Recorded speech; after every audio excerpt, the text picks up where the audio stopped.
ഇന്ന് ശബരിമലയിൽ തൊഴുത് അയ്യപ്പസ്വാമിയെ കണ്ട് സന്തോഷത്തിന് നമ്മൾ ഇരിക്കുന്നൊരു ദിവസമാണ്.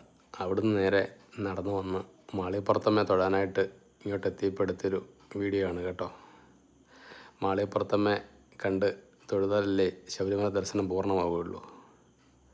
അങ്ങനെ മാളികപ്പുറത്തേക്ക് എത്തി. നല്ല തിരക്കുണ്ട് മാളികപ്പുറം, അതുപോലെ ഭക്തന്മാരെ കൊണ്ട് നിറഞ്ഞിരിക്കുകയാണ്. ശബരിമല അയ്യപ്പസ്വാമിയെ തൊഴുത് വരുന്ന ഓരോ ഭക്തരും മാളികപ്പുറത്തമ്മയെ തൊഴാനായിട്ട് ഇങ്ങോട്ട് വരുന്നതും വന്ന് തൊഴുതിട്ട് ഇറങ്ങിപ്പോകുന്നതൊക്കെ ആയിട്ടുള്ള കാഴ്ചകളാണിത്. ഉത്സവത്തിന് വന്ന ആൾക്കാരാണിതെല്ലാം. സ്വാമി അയ്യപ്പനെ കാണുക, മാളികപ്പുറത്തമ്മയെ കാണുക, പ്രാർത്ഥിക്കുക, ഇതൊക്കെ നമ്മുടെ ജീവിതത്തിലെ ഏറ്റവും വലിയ സൗഭാഗ്യങ്ങളാണ്, സന്തോഷമുള്ള നിമിഷങ്ങളാണ്.